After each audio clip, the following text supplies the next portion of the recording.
Buenos días, estimados amigos. Mi nombre es Limber Olivera Castro y soy abogado de profesión. En estos días hemos estado viendo en los medios de comunicación una madre pidiendo justicia. Su hija de 12 años fue atropellada por un micro y la cual, con ese dolor profundo que solamente que no le deseamos a nadie ese tipo de dolor, que no hay dolor más grande que el que puede sufrir una madre con la pérdida de una hija o de un hijo. Pero vemos a esa madre pidiendo justicia porque el conductor del micro es puesto en libertad por el juez que estaba llevando esta causa. Pero, ¿qué nos dice nuestra norma al respecto? En el artículo 261 del Código Penal establece como homicidio y lesiones graves y gravísimas en accidente de tránsito, y dice así que el que resultare culpable de la muerte o producción de lesiones graves o gravísimas de una o más personas ocasionadas por un medio de transporte motorizado será sancionado con la reclusión de 1 a 3 años. Pero también nuestra norma en el siguiente artículo, en el 262 del mismo Código Penal, establece como omisión de socorro, porque también se menciona información con respecto a este caso de que el conductor del micro no socorrió a la niña, no la alzó, la llevó a un hospital para que le hagan algún tipo de intervención o pudieran salvarle la vida si es que estuviera todavía con vida. Pero ¿qué dice el Código Penal al respecto? Dice, con respecto a la omisión de socorro, que si en el caso del artículo anterior el autor fugare del lugar del hecho u omitiere detenerse para prestar socorro o asistencia a las víctimas, será sancionado con privación de libertad de 1 a 4 años. Entonces la pena se amplía, que no era de 1 a 3, ahora es de 1 a 4 en el caso de que vaya a omitir el socorro del conductor del vehículo motorizado.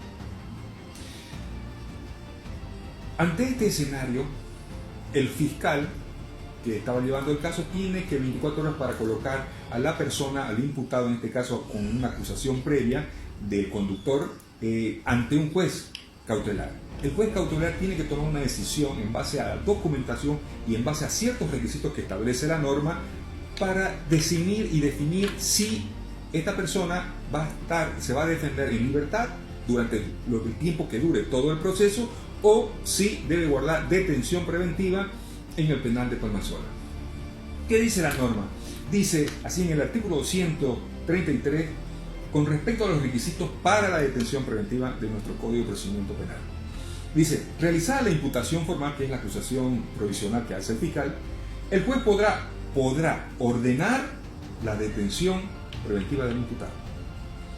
Ha pedido, fundamentado, aquí la palabra importante es fundamentado, significa que tiene que respaldar con alguna documentación o testigos o pruebas documentales que le sirvan para realmente al fiscal, o de la víctima, a través de la víctima directa o sus abogados de la víctima, aunque no se hubiera constituido en querellante, cuando concurra los siguientes requisitos.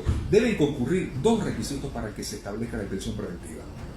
Uno, que existan elementos de convicción suficiente para sostener que el imputado es con probabilidad de autor. Efectivamente existe esa convicción, existe los hechos, existe la niña que está realmente, se le ha quitado la vida con ese motorizado, están.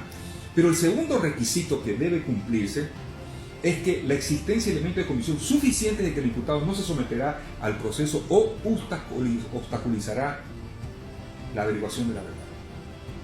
Aquí el fiscal tiene que demostrar de alguna manera, con alguna evidencia, que esta persona no va a participar dentro de todo el proceso investigativo y posterior a un juicio o llegar a una sentencia ejecutoriada o absolutoria. También estará aquí la habilidad que tengan los abogados de la víctima para poder demostrar y apoyar el fundamento que tenga el fiscal de que se dé la detención preventiva. Pero también, por otro lado, el imputado también en su derecho está para demostrar que él sí, con documentación o con algunas evidencias y pruebas, de que efectivamente él se va a someter y va a estar dentro de todo el proceso hasta llegar al final de un juicio.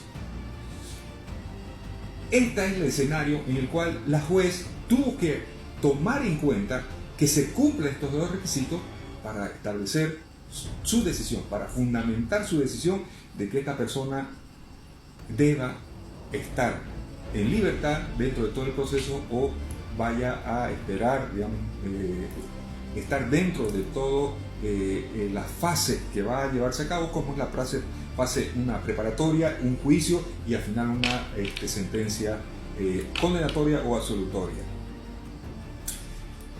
Muchísimas gracias. Espero, agradecidos por permitirme poder darle un poco de información al respecto y de cómo actúa y de en qué se basan nuestras autoridades judiciales y sobre todo el Ministerio Público en este tipo de escenario, en este tipo de situación. Muchas gracias.